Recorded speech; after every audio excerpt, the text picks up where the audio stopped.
Good day, Tarot friends. Welcome to our timeless oracle reading. And our oracle card deck for today is the Shaman's Dream Oracle. Now, the card that we have here is number 8, entitled Crown Games, Right Use of Power. So, what we see here is a card that is red and gold. The person here is colored gold, and as you can see, this person seems to be decapitated. His head is not on his neck, it is lowered closer to his heart, and his arms are embracing the head, as if drawing the head closer to the heart. I think it's a good sign that when a person receives power, usually the reason why the universe gives you power, it is because he wants you to use this position that you have for the benefit of the whole universe. And you see here, the head has this golden crown on top of it, but the head is being drawn close to the heart. I think there is a need for a person who is given a position to always make decisions that is also guided by the heart and the soul. It's not all only just head. When you are given a position, especially that of leadership, it's important that it's not just purely cerebral, because if you decide make decisions that are just the head, there is a danger that you can cause hurt to other people.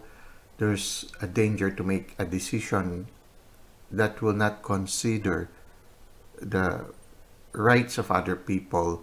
There will be a tendency for to be a little bit more disciplinarian and less caring or less sensitive to the feelings and the needs of other people.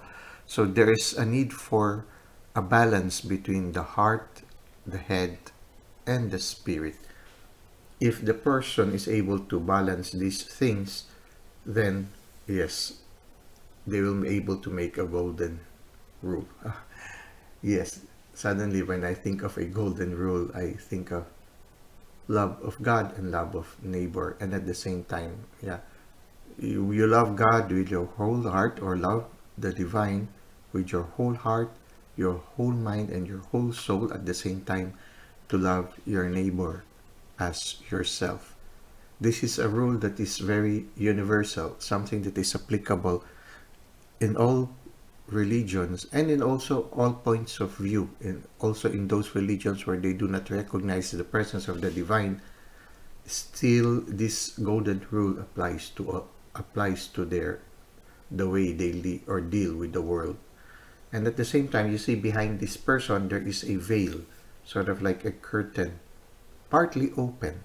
So it means that this person, if he turns around, he can see what is behind the veil. I feel that it is a important sign also. It means that the person is also constantly in touch with the universe, with his interior life. It is important for a leader to be guided constantly by the spirit and also by his spirit guides. Because by being docile to that, then I suddenly see a bird here, or a butterfly. Oh, it's a dragonfly. He needs to undergo constant transformation because he has to adapt to the changes of the world, and it has to be guided by the divine and his spirit guides. So he needs to be docile to that unseen hand that guides him, so that he will be able to perform his task and his responsibility equally and well balanced. This requires a lot of balance between the yin and the yang, balance between the inner and the outer part, balance between the masculine and the feminine. There is a need to have a balance. A person who is well balanced, a person in a position of leadership, needs to be a person who is well balanced. They say the road to sanctity is in the middle road, to take the middle road. a balance of everything. I think it is the same also when you are given the role of leadership.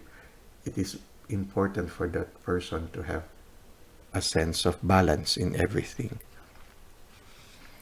Now let us read a little bit about let us read the description of crown games. Leadership, responsibility, accountability, right use of power. There is a game of power played by all people, whether they're conscious of it or not. It concerns who has it and who doesn't, how to get more of it, and not to lose that which you have, how to wield it wisely and not to get drunk with it and cause harm. These are the matters you need to ponder now that you find yourself in the crown game too. You want to be on top, the best, the most effective, the most beloved. You may discover that your deep desire to help others is disguising the underpinnings of this complex game. Power and all it entails can be both dangerous and productive, destructive and redemptive. Which will it be for you? Can you forgive without condoning and keep your dignity when challenged? Will you be accountable, amenable to change, or making amends? Can you let go of your need to rescue others? Lead with humility while letting others discover their way home. Now you're learning that empowerment comes with a price and a sacrifice for sovereignty. This is a time to pick your battles, use strategy, and temper your reactions. You have the power to make a beautiful difference on behalf of others. Can you see power as a currency that you must spend judiciously? True power is stewarded wisely. True power is stewarded wisely, for it is given from the divine, not from the ego. In all your relations, the greatest beauty is when power is shared. If you are in a higher position, it's even more important to be kind and respectful. Ask for guidance. It will come when you choose compassion over your own goals and desires. When you stop caring about who wears the crown, true success and influence appear for you. Well, that's a beautiful description. Until next time, have a great day.